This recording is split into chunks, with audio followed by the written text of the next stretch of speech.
Lambert haunting की शुरुआत के कई साल पहले एक teenager Quinn Brenner retired demonologist Elise Rainier से मिलती है।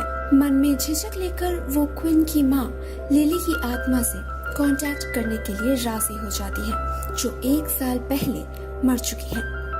मगर कांटेक्ट करने के दौरान जब वो एक बुरी शक्ति की मौजूदगी को महसूस करती है, तो वो क्विन को आगाह कर देती है कि वो दोबारा अपनी माँ की आत्मा से कांटेक्ट करने की कोशिश ना करे।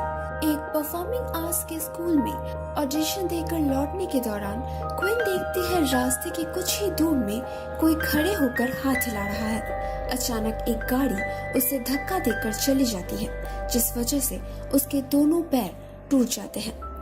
इन हालातों में घर में अपने पिता शॉन और भाई एलेक्स के साथ रहते वक्त क्विन को पैरानॉर्मल चीजें महसूस होने लगती हैं। उसे ऑक्सीजन मास्क पहने हुए एक आदमी के विजन्स आने लगते हैं, जिसे जाना जाता है the man who can't breathe के नाम से, या वो आदमी जो सांस नहीं ले सकता।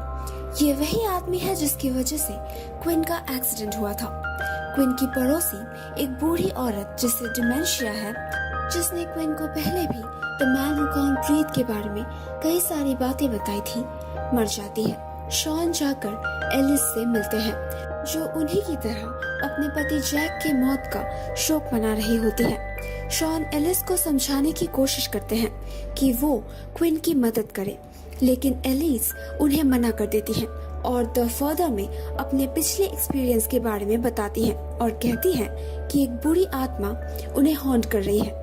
हालांकि उनके दोस्त और फॉर्मर कलीग कार्ल उन्हें 1986 में हुए जॉर्ज लैम्बर्ट केस के बारे में याद दिलाते हैं और उन्हें मना लेते हैं कि वो दूसरों की मदद के लिए अपनी स्पिरिचुअल शक्तियों का इस्तेमाल करें। वो कहते हैं कि एलिस किसी भी आत्मा या डीमन से ज्यादा ताकतवर है, क्योंकि वो जिंदा है।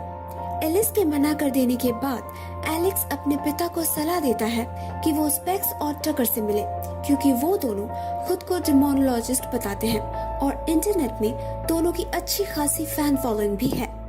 इन्वेस्टिगेशन के दौरान the man who can't breathe Quinn को पोजेस कर लेता है और वो अपने लेग ब्रेसेस को तोड़कर उन पर हमला कर देती है। शॉन को एहसास होता है कि स्पेक्स और टकर फ्रॉड हैं और उन्हें घर से निकालने वाले होते हैं कि उसी दौरान वहाँ एलिस आ जाती है।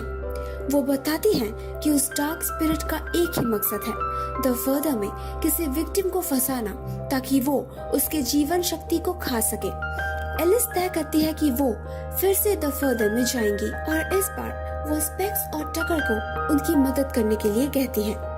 एलिस जब द फर्दर में प्रवेश करती है तो उन्हें पहले एक इविल स्पिरिट का सामना करना पड़ता है, जो उन्हें हॉन्ट कर रही थी, द ब्राइड इन ब्लैक। इसके बाद वो जैक की आत्मा से मिलती है, जो उन्हें उकसाता है कि वो सुसाइड कर ले, ताकि मरने के बाद वो दोनों एक हो सके। एलिस को एहसास होता है कि जैक के भेस में ये दरअसल the man who can't breathe है।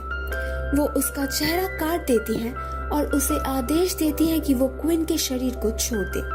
क्वीन को जमीन पर रेंगते हुए आते देख एलिस उस आत्मा को धक्का मारकर हटा देती है और क्वीन को लेकर असली दुनिया में वापस आने की कोशिश करती है, मगर वो आत्मा उसे पकड़ लेती है। एलिस को एहसास होता है कि क्वीन को खुद इस आत्मा को हराना होगा। क्वीन पहले कुछ कर नहीं पाती, मगर फिर एलिस को क्वीन की माँ लिली से एक मैसेज मिलता है। क्वीन के हाई स्कूल से ग्रेजुएट होने से पहले लिली ने उसके लिए एक चिट्ठी छोड़ी थी, मगर वो चिट्ठी कभी क्वीन को मिली ही नहीं। लिली की आत्मा द फर्दर में आती है और the man who can't breathe को हराने में उसकी मदद करती है। एलिस उस फैमिली से विदा लेती है और स्पेक्स और टकर के साथ एक पार्टनरशिप शुरू करती है। एलिस खुश होकर अपने घर वापस आती है, ये सोचकर कि वो अब फिर से अपने काम में मन लगा पाएंगी, मगर उनका कुत्ता किसी को देखकर भौंकने लगता है और अचानक उनके पीछे लाल शक्ल वाला एक डीमन दिखाई देता है।